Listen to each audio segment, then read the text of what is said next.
Dividend, cost of equity share में dividend में हमारा first method dividend yield method. यहाँ पर कॉस्ट ऑफ इक्विटी निकालने का तरीका है DPS divide by market price multiply 100। DPS आपको पता ही है, रेट क्या है, current rate of dividend per share.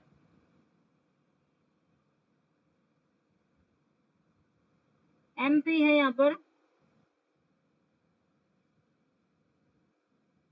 Market price पर शेयर, एक शेयर का मार्केट प्राइस क्या है, मल्टीप्लाई कर देंगे 100 से। नेक्स्ट मेथड है अर्निंग पर शेयर, ईपीएस यानी अर्निंग यील्ड मेथड। जैसे कि हमने डिविडेंड यील्ड मेथड निकाला, ऐसे ही निकालना पड़ेगा अर्निंग यील्ड मेथड।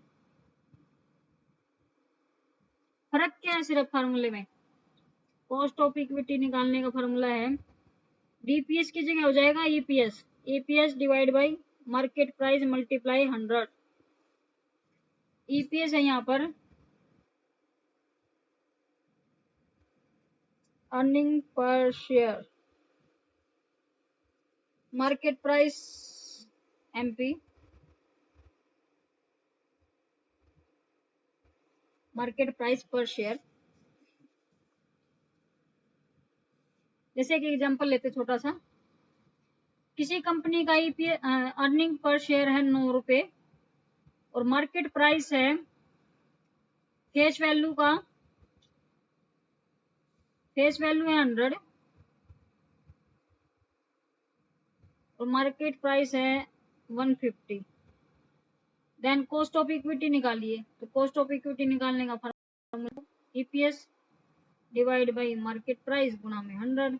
ईपीएस 9 है, डिवाइड बाय मार्केट प्राइस 150 है, मल्टीप्लाई बाय 100। 6% रेट से हमारा आ गया अर्निंग यील्ड मेथड से earning per share,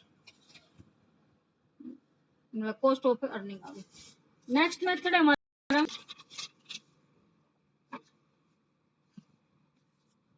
next method, third method dividend plus growth in dividend method.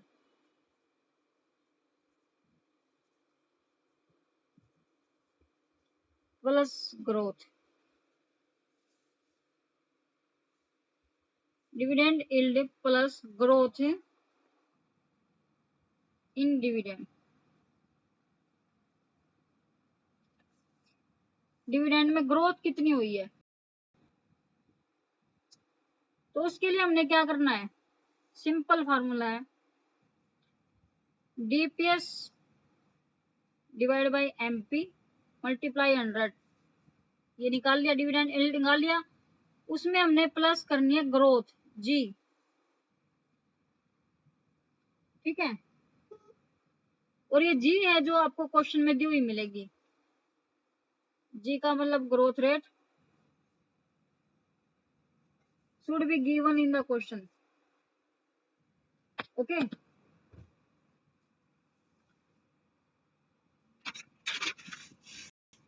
कई बार क्या होता है इन छोटे छोटे क्वेश्चनों में यहाँ पर एमपी निकालना पूछ सकते हैं आपसे, बाकी चीज देके एमपी निकालना है। तो एमपी निकालने के लिए क्या करें, डीपीएस ऊपर, एमपी निकालना ना, डीपीएस ऊपर रह गया, के ई माइनस जी, के ई डिवाइड कर देंगे हम के ई माइनस जी, तो ये आ जाएगा इससे हमारा एमपी मार्केट प्राइस, ठीक है। इसी फार्मूले में अमेंडमेंट कर रखा है, इस तरह का क्वेश्चन आ सकता है कई बार 2-4 नंबर का। नेक्स्ट है the realised yield method, cost of equity निकालने का नेक्स्ट मेथड है realised yield method.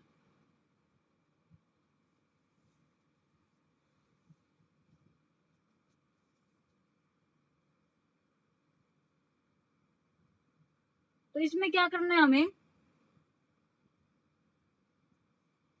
Realise yield में हमें एक्चुअल में कोई अलग से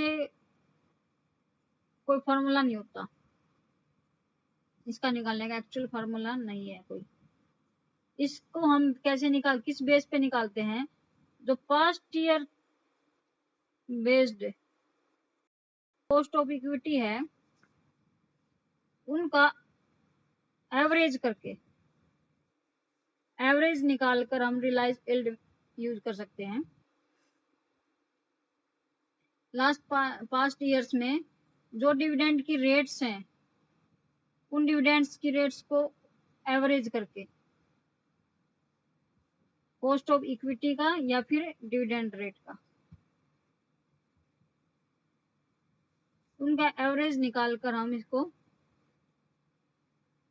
यूज कर सकते हैं।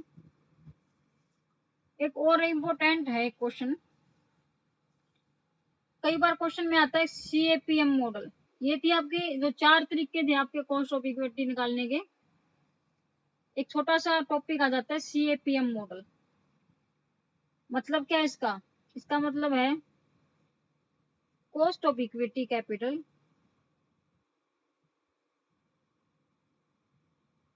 है, तो कॉस्ट ऑफ इक्विटी के लिए ये,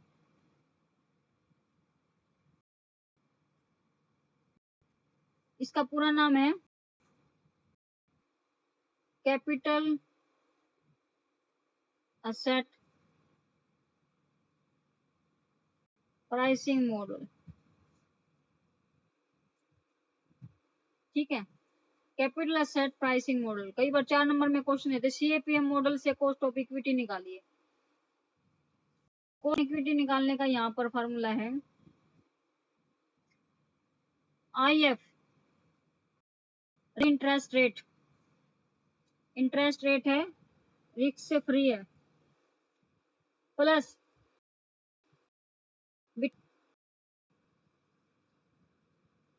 multiply KM, expected cost of capital है जो मार्केट पोर्टफोलियो पर है, मार्केट पोर्टफोलियो की कॉस्ट ऑफ कैपिटल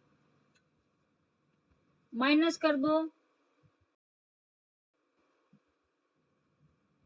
नहीं sorry IF interest free, sorry risk free interest rate plus beta factor multiply by KM का मतलब है एक्सपेक्टेड कॉस्ट ऑफ कैपिटल और माइनस कर दो फिर से IF, ये वाला। ठीक है, इसका कोई क्वेश्चन है नहीं अभी बुक में, नहीं तो क्वेश्चन दिखा देती कोई।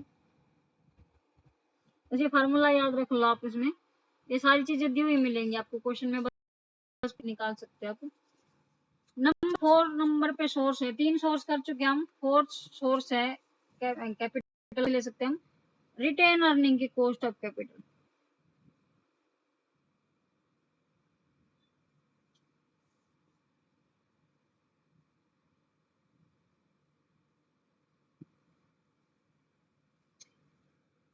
Retain earning cost of capital निकालने के लिए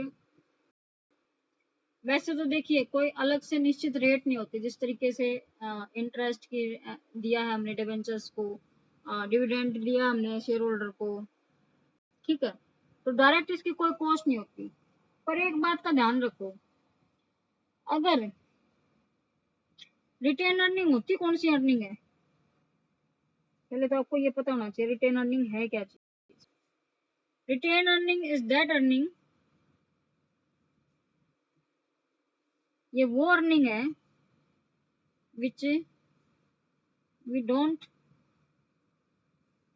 डिस्ट्रीब्यूट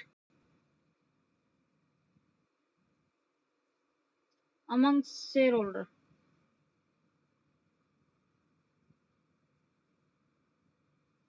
शेयर होल्डर को अगर हम डिविडेंड के रूप में नहीं देते हैं तो वो जो पार्ट है वो क्या बच गया, रिटेन अर्निंग बच गया। तो वैसे तो देखो डायरेक्टली तो इसकी कोई कॉस्ट ऑफ कैपिटल नहीं होती है, पर इनडायरेक्टली इसकी कॉस्ट ऑफ कैपिटल होगी। ठीक है, क्यों होगी, क्योंकि अगर रिटेन अर्निंग के रूप में हमने पैसा नहीं रखा होता तो वो होल्डर को डिविडेंड के रूप में बांट सकते थे। ठीक है, तो इसके लिए एक फार्मूला है कॉस्ट ऑफ रिटेन अर्निंग का, KR के नाम से। 1 माइनस TI, TI का मतलब है income tax rate of individual, tax rate of divide by, ऊपर है DPS, divide by 1 minus TC और MP मल्टीप्लाई 100। अब इसको बताते हैं क्या है। यहाँ पर TI का मतलब है टैक्स रेट ऑफ इंडिविजुअल। ठीक है, क्या टैक्स रेट है इंडिविजुअल शेयर होल्डर की। यहाँ पर TC का मतलब है कैपिटल गेन,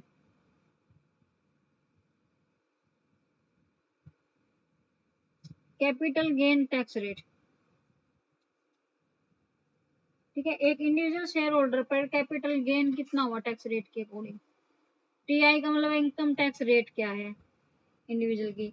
DPS MP है, MP का आपको पता ही है, मल्टीप्लाई कर देंगे 100 से।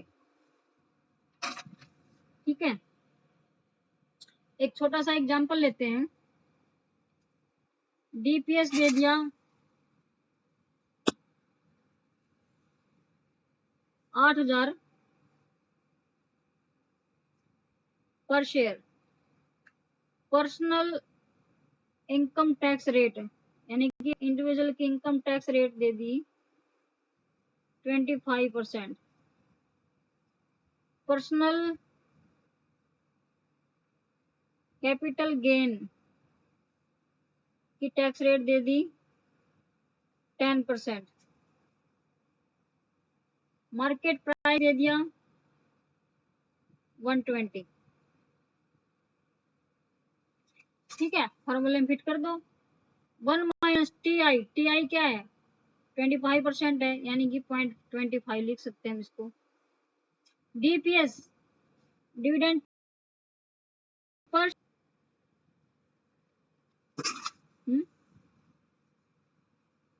डिविडेंड पर शेयर, सॉरी यहाँ पर 8,000 8 रुपये है सिर्फ।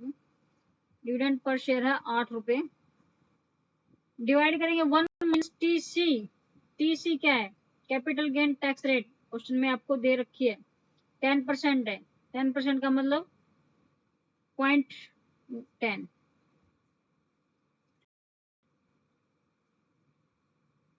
MP कितना है मार्केट प्राइस 120 मल्टीप्लाई 100। 1 माइनस 0.25 हटाएंगे तो मतलब 0.75। 8 से मल्टीप्लाई करोगे तो आ जाएगा 6, आ जाएगा 0.9। 120 से मल्टीप्लाई करोगे तो ये आ जाएगा 108 मल्टीप्लाई बाई 100। सोल्व होने के बाद आ गया 5.56%।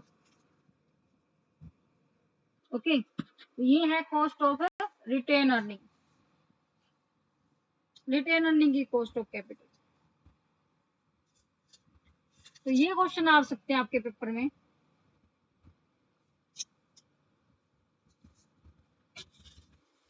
अब एक और इम्पोर्टेंट बात रहेगी, लास्ट टॉपिक। ये तो थी हमने अब तक क्या निकाल ली, सभी की जितने भी रिसोर्स थे सबकी कॉस्ट ऑफ कैपिटल निकाल दी। अब एक कॉस्ट ऑफ कैपिटल होती है एवरेज कॉस्ट ऑफ कैपिटल बोलते हैं इसको, average cost of capital.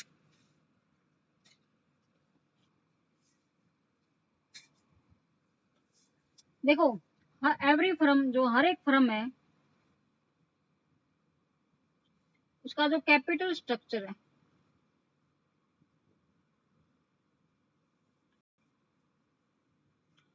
Different होता है। हर एक फर्म स्ट्रक्चर आता है, इसलिए एक ऐसी रेट होनी चाहिए जो सभी फर्मों पर तकरीबन लागू हो सके प्रैक्टिकली। ठीक है, तो इस चीज के समाधान weighted average cost of capital का निर्माण किया गया, WACC।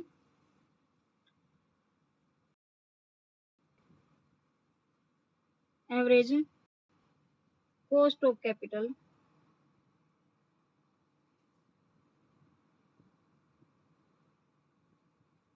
बनाई गई।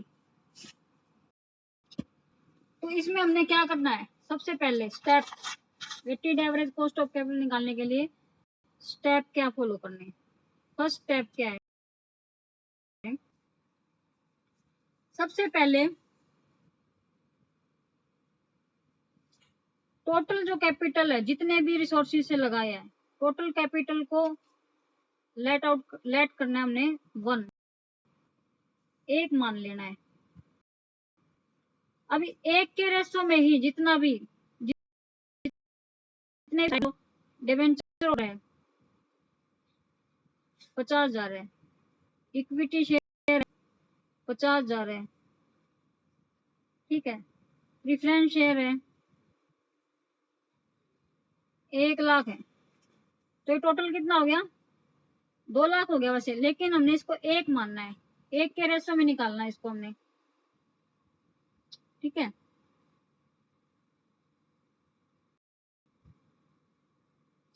तो इनका जो रेशियो है वो कैसे बनेगा,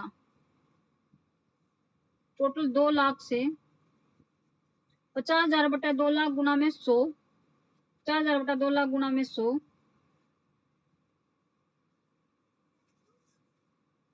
यानी इसका 10 रेशो, इसका 10 रेशो, 1,00,000 बटा 2, इसका 5 रेशो। मतलब तो इस तरीके से अगर हम करेंगे तो ये रेशो निकल जाएंगे हमारा।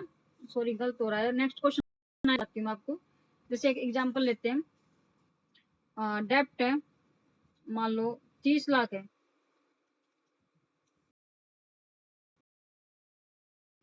शेयर होल्डर है मान लो 10,00,000 है, कॉमन स्टॉक दे दिया 20,00,000 है, रिटेन अर्निंग दे दी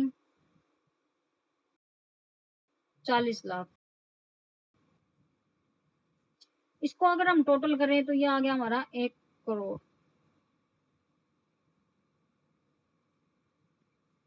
1 करोड़ आ गया। अभी परसेंटेज निकालनी है हमने, यानी कि इसको एक मान के चलना है। 30,000 बटे 1,00,000 गुणा 100 करेंगे तो 30 आ जाएगा। ये 10 है इसका हिस्सा, 30 है, ये 40 है, तो ये 100 आ गया। इस तरीके से करना है। अब हमने क्या करना है, नेक्स्ट स्टेप, स्टेप नंबर 1 तो क्या था, टोटल कैपिटल मार्क जो है उसको 1 मान के चलना है। Step number 2, step find out करना है cost of capital every resource, हर एक संसाधन की कॉस्ट ऑफ कैपिटल निकालनी है, पूंजी की लागत। जैसे कि तो उनकी कॉस्ट ऑफ कैपिटल निकालने का तरीका मैंने सिखा दिया सबका। इक्विटी शेयर होल्डर दे रखे, उनकी प्रेफरेंस शेयर होल्डर उनकी कॉस्ट ऑफ कैपिटल कितनी आई है। ओके,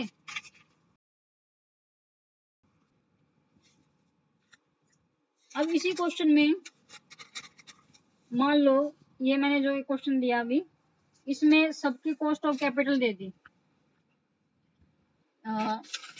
जैसे कि सबसे पहले क्या था, डेप्ट था ना, डेप्ट की कॉस्ट ऑफ कैपिटल निकालने की जरूरत नहीं है अगर दे रखी है तो क्वेश्चन में। जैसे मान लो ये दे दी 8%,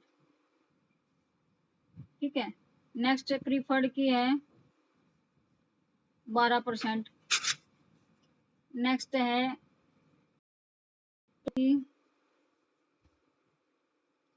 ये है आपकी 14%, नेक्स्ट है रिटेन अर्निंग की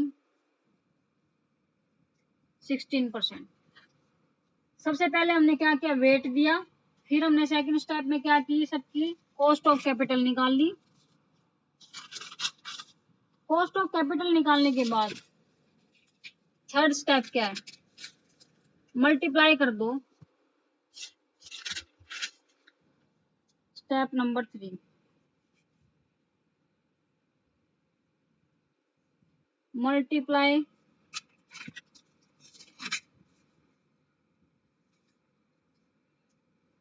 वेट